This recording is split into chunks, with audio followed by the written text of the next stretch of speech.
Sir Peter Hall, born on the 19th of March 1932 in Hampstead, London, son of Bertha and Arthur, moved with his family in 1940 to Blackpool, where his father worked as a clerical officer in the Pensions Service. Hall completed his schooling at Blackpool Grammar School and continued on to graduate from St Catherine's, Cambridge, with a master's and doctorate in geography. In Hall's personal life, he was married to Carla Wartenberg between the years 1962 to 1966. He then married Magdalena Mroz in 1967 until his death on the 30th of July 2014. Hall was an academic who had a great impact on urban design throughout the 20th and 21st century.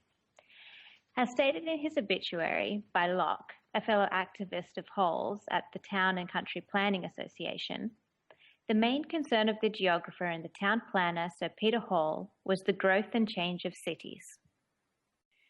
Hall was noted as being Britain's leading expert within the field of town planning. He worked as a professor of planning and regeneration at the Bartlett University College London, as well as being president of the Town and Country Planning Association. Hall was directly involved with public policy through his work as a special advisor on the strategic planning between the years of 1991 and 1994 to the Environment Secretary Michael Heseltine. Hall had a great impact on city planning in the United Kingdom and was knighted in 1998 with the Queen noting him as a pioneer in the life of the nation. One of Hall's major achievements that can still be seen in today's cities is his development of the Enterprise Zone, notably in London with Canary Wharf. There are many opinions on these zones, and after looking at them closely and diving deeper into a great deal of analysis, it is believed that they do not actually work in the way they were initially planned to work. Although they were designed to recreate the Hong Kong of the 1950s and 60s inside inner Liverpool or inner Glasgow, as quoted in his obituary, helping stimulate investment and growth, offering new business reductions on rates and taxes, enticing development and the creation of jobs to poorer areas of the city. Ultimately, these zones should have brought work to the people and aided in boosting the economy. However, through time, this has not appeared to be the case. Low or reduced taxes are only offered over a limited period of time, which means the zone needs to create a competitive work environment in order to sustain itself when taxes are again raised. Many enterprise zones have experienced a great boom in investment and employment in the initial years, but have seen this decrease over time as they fail to maintain themselves. Often jobs in the zones do not go to the people living in the zone, creating more employment for the city, but in actual fact just making a worse environment for the locals to live in. In a study conducted in 2011 by Andrew Sisson and Chris Brown, it was noted that 80% of jobs in the enterprise zones are taken from other areas and not by the locals. Enterprise zones create huge costs for the government and do not appear to make the situation within these poorer areas better. They're instead acting like very expensive band-aids with not a whole heap of stick. If we break the enterprise zone down into different elements and look at how these do benefit the locals and how they don't, it is quite clear that the concept could work, but only with careful and well-educated planning. The people living in the communities need to be considered. The humanity of the area is paramount. Looking deeper into Hall's opinions and theories, it is clear to see that he did have clear, well-thought-out humane concepts. In his work, Global Urban Development from 2007, he discusses ways in which to blur the lines between the rich and the poor and how to make the slums neighbourhoods that are good to live in, enabling poorer citizens to join the mainstream economy and society.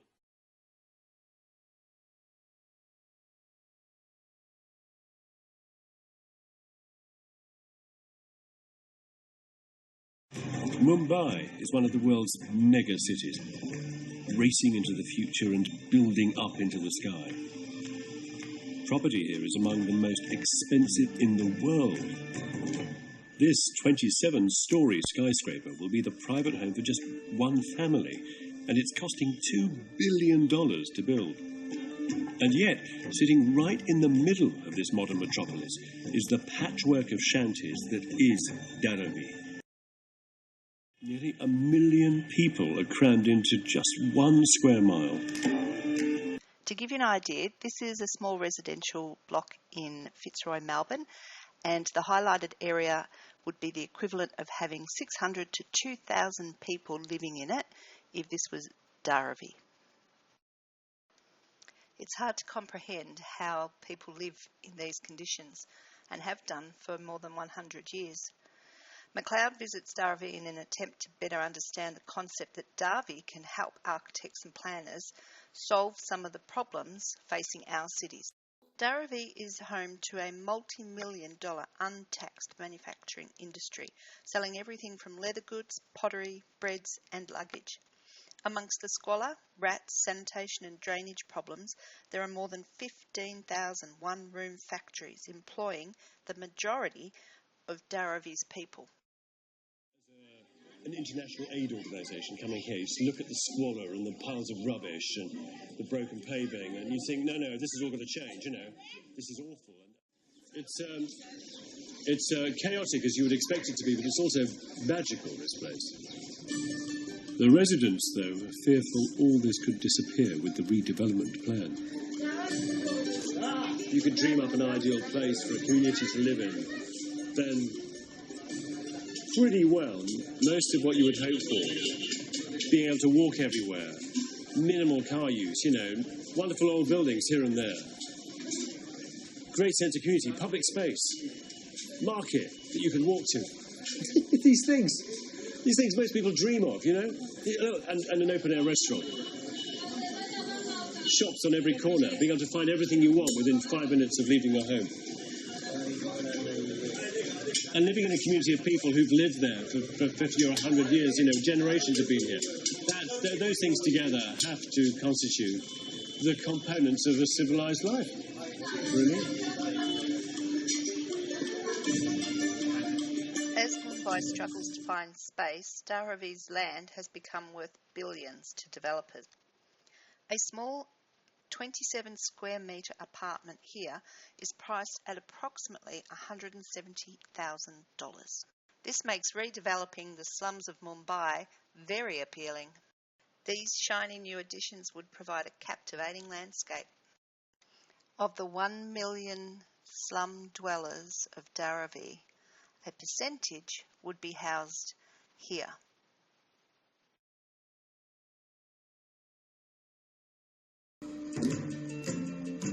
In Mumbai, the city of dreams, the government is desperate to rid itself of slums, but it appears it just hasn't thought about the thousands of people who'll be displaced.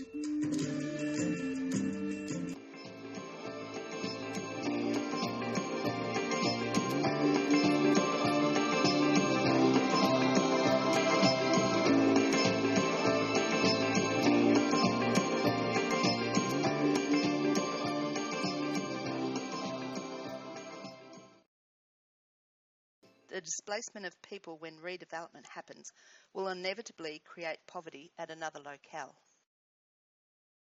Mike Davis, born in 1946, was raised in San Diego, California.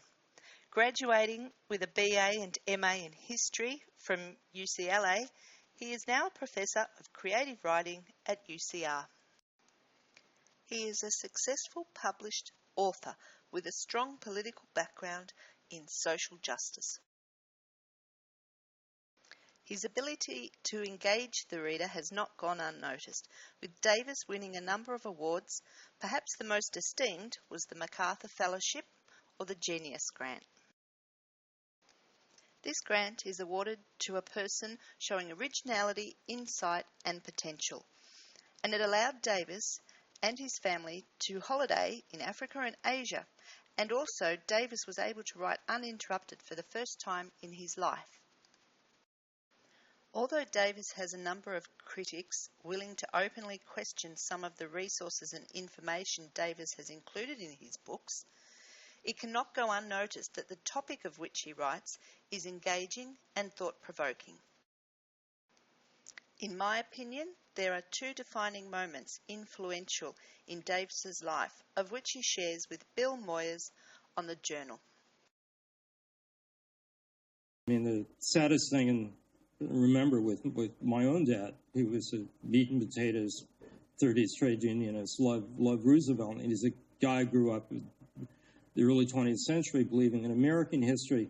Every time the American people struggled and won a new right, okay, that became then a foundation for the other struggle, and that was irreversible.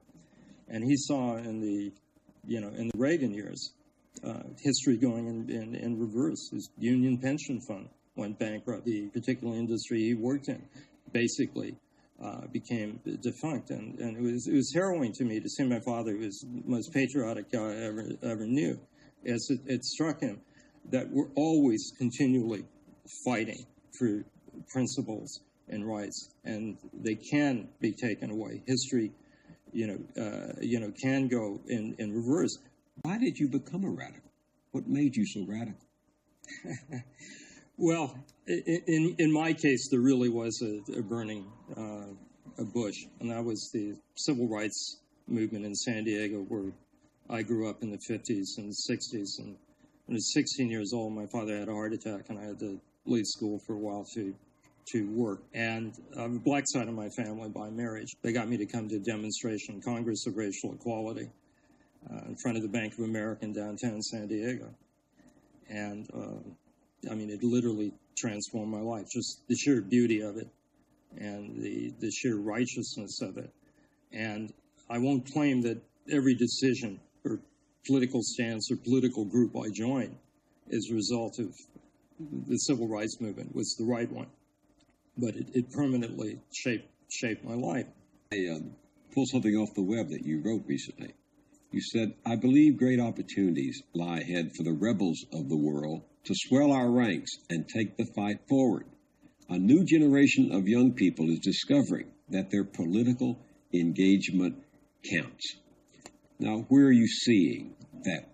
Well, that the only possibility of getting this country out of the crisis, the only possibility that really deep-set reforms can occur, including the protection and renewal of the productive base of the economy, is labor has to become more powerful. We need more protests. We need more noise in the street for that. It's a straightforward enough proposition to say, hey, if we're going to own the banking system, why not make the decisions and make them in lines with social policy that ensures that housing is affordable, that school loans are affordable, that small business gets credit? Why not turn the banking system into a public utility? Now, that doesn't have to be in any sense an anti-capitalist demand, but it's a radical demand that asks a fundamental question about the institution and who holds economic power. Why isn't the federal government not taking a more direct role in decision-making?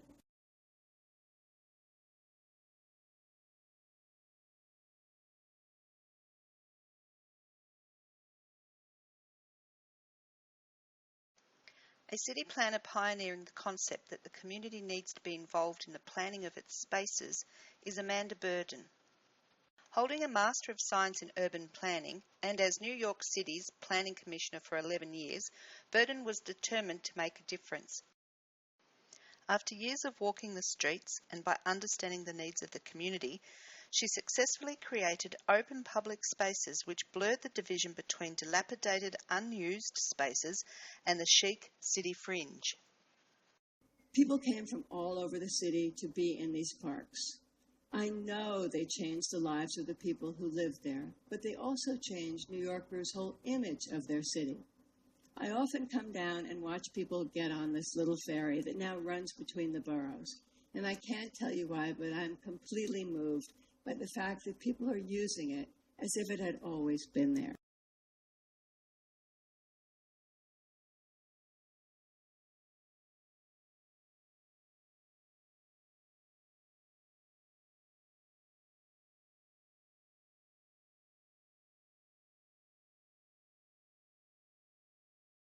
Another element Hall suggests is important in bridging the gap between the rich and the poor in our cities is affordable and well-structured public transport. Public transport can perhaps be seen as the veins of the city. We often just look towards roads for this. However, in all cities, we need affordable, good-flowing public transport that enables the poorer citizens who do not own cars to get to decent, well-paid jobs in the heart of the city. Not only do we need public transport for these reasons, it is a vital part of our future in regards to overcrowding in cities and the state of our environment. However, these topics are better suited for a later and more in-depth research. Hall looks at the issue of public transport in regards to London and the Underground, most of which he states was built in 1907, when London was pulling itself out of a large era of growth in the surrounding slums. The city saw the poor crowding in on its outskirts, unable to afford housing within, but needing to live within close proximity to the city to get to work or to search for work. Affordable public transport enabled this. Hall compares London to many poorer, larger cities such as Sao Paulo, in which citizens actually struggle much more to get to work within the city due to the poorly designed and expensive public transport system. If we bring this concept of public transport back home to Australia, how do we compare? Yes, we don't really have slums in Australia, but we do still have similar concepts and borders between the rich and the poor. Where they may not be extreme, it is still not an even playing ground. Looking at the Bureau of Statistics in regards to public transport use within our cities, it is very interesting to see that a large number of reasons noted for people's choices to not use it comes down to not having it available at a convenient time and losing a sense of convenience within the form of public transportation, losing conveniences such as it actually getting you to your place of work on time. When we look at the number of people using private motor vehicles as their main form of transportation in comparison to those using public or other forms such as walking or riding bicycles, it is clear that there is a huge gap in these numbers. So where do these people fall that are not at a level of income to own a personal vehicle? Stuck with the inconvenient, untrustworthy and inaccessible options that are public, hence being pushed out of the city and jobs available in these areas. If the public transport systems were more affordable and convenient, the poorer citizens living in the outskirts of the cities would have the concept of an increased chance of working in well-paid jobs within the cities becoming a reality. The idea of public transport leads us down many paths, such as the possibility for young students from poorer backgrounds having more affordable accessibility to higher education found in the cities, leading to better education and more opportunities in the work field. Davis and Hall, and most probably every urban theorist, political student, or humanitarian at some point has had a theory on how to design for the future, best grow the economy, or save the world. The differing views politically, religiously, and economically cannot, by definition, be autonomized. Hall's idea for an enterprise zone failed in short because corporations saw the opportunity for monetary gain. A similar problem arises with Davis's idea that the government can administer the wealth of the people equally. Inherently, both these ideals failed because the target audience was not the resultant one. Canary Wharf was rescued from financial ruin from outside investors, and Dharavi is ruled to rehouse only a percentage of its inhabitants. If Dharavi has been inhabited since 1882 and still in existence today, it is fair and reasonable to assume that it is succeeding. To redevelop it without considering the humanitarian issues is to deliberately create conditions of difficulty for those displaced or forced to change lifestyles. It is easy to see it as a mesh of recycled, corrugated tin shanties. It is much harder to see it as a human heart beating and fighting for existence. It is this humanity that needs to be nurtured and encouraged and perhaps even revered as we work towards creating a sustainable environment for future generations. Is the question, how do we blur the division between rich and poor? Or is the question, why do we still have a division between the rich and poor in our cities? In my opinion, Amanda Burden sums it up nicely. She says, you don't tap into your design expertise, you tap into humanity. Are we caged in by our cities? Do our governments in fact control our freedom? Can we remove ourselves from the class that we are in, and can the designs of our cities actually enhance this and make this possible? If we leave it in the hands of the government, will we move forwards, or will we continue to move in the same repetitive cycle as we have for many years? One where the rich get richer and the poor get poorer. Can we design cities that actually bridge these gaps? If we leave this up to our governments, no matter how social they may or may not be, will anything ever change? Does it not seem smarter to put educated urban planners in these roles? Does it not perhaps seem smarter to take our designs to the streets and ask the people what they need, what they miss, what would make them happy? Where does the answer lie in bridging the gap between the rich and the poor? Can we and should we remove this from the grips of our governments, who may not have our best interests at heart, and perhaps put our bricks in the hands of those with the knowledge and expertise to guide and work with the people in order to smudge the lines?